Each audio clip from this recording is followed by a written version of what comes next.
So companies need to rely on their security provider, or MSSP, to have the right technologies in place to prevent an attack, right? Yeah, and it doesn't have to be necessarily MSSP all the time, because we are mostly, well, first of all, we are talking about the security defense being configured properly. Yeah. When we talk about MSSP, it's more about, we are sort of assuming the defense is advanced, right?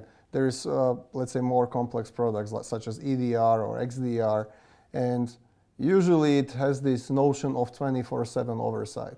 So obviously that's the most advanced level, and I would recommend everyone to get to that level, but obviously it's not practical for everybody. If nothing else, then from financial perspective, right, or reasons. But again, it's not that every single person or every single business needs to have the top-notch security level. This is sort of similar to when you have a politically exposed person. They should be using a secure phone, mobile phone, secure laptop. There's particular defense mechanisms and so on. Obviously, for general public, this is nonsense. It doesn't make any sense. And so going back to MSSP versus provider of security products and this reliance. If you are thinking about outsourcing your security and maybe setup of your products, well, the first question you need to answer is, do you understand it? Yeah. And are you able to actually handle it yourself? Well, if you don't understand and you're not able, then you're going to ask someone else. But except from MSSP, you should always sort of ask your vendor whether they can configure the products for yourself, or they can at least validate it's configured properly. Because this is something that we're seeing all the time, that it's either the defense products, like such as AV, EDR, and so on, not configured properly, but many times it's even the underlying systems that are meant to be protected, which is the servers, it's the entry point to the networks, and so on. If we go back again to our typical case with ransomware being everywhere all the time, so many attacks are actually launched manually.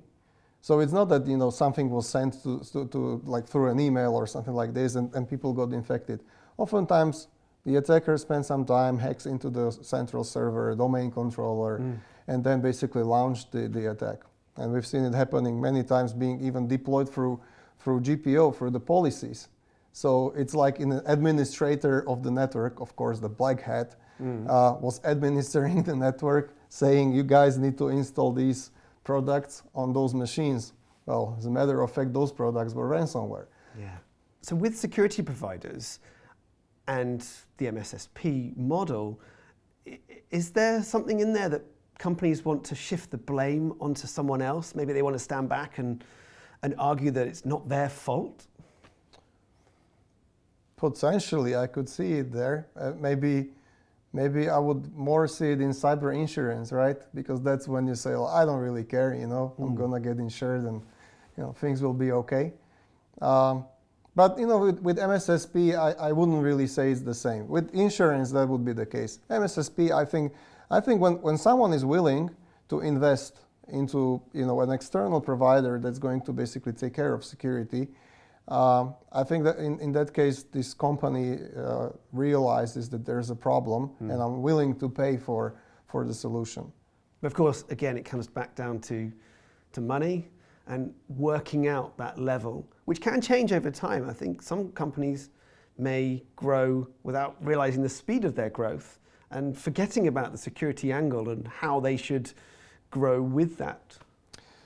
Absolutely, and things are changing all the time, and in security specifically. And even when we talk about how the defense should look, defense is or should always be, or investment into defense should always be directly proportional to the value of the assets you're protecting. So if your company suddenly has more value, or basically there's I don't know, you have new patents you would want to protect and so on, those are all the changes that you should reflect. But then we are talking about overall, like general assessment. What is your digital assets that you want to protect? I think some companies forget that, and like with how it changes, they forget to realign where their digital assets really are. Yeah. Yeah.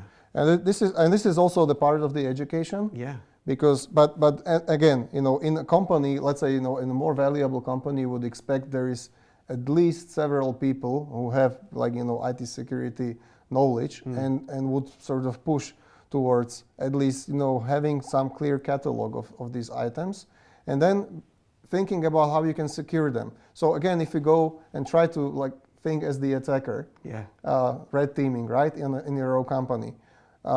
You should think of two things. First, if you were an attacker, what is the easiest way to get into your company? That's the low-hanging fruit. Yeah.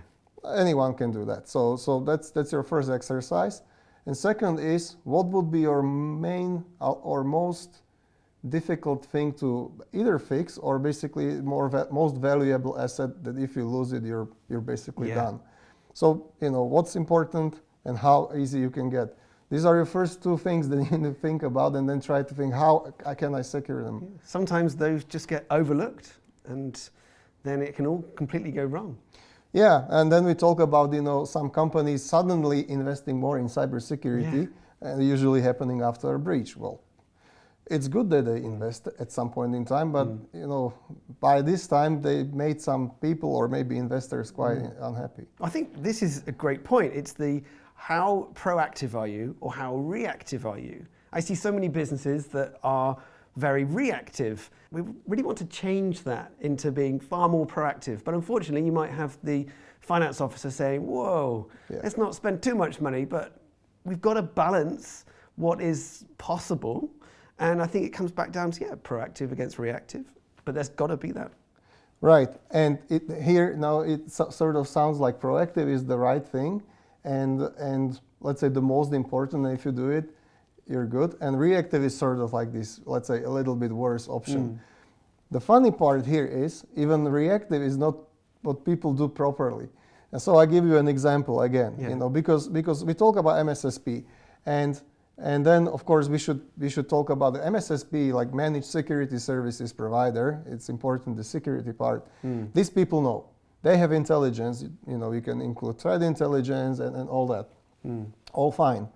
Many companies have their own experience that they are not taking any action upon, and they are not basically learning from what is being served to them for free. So this example, there was a customer which was, let's say, under steady phishing emails attacks, coming all the time from the same IP space. I think even the headers of the emails were always the same, like the same John Doe, sending stuff. And those were like sort of nothing particular. So they were successful in resisting.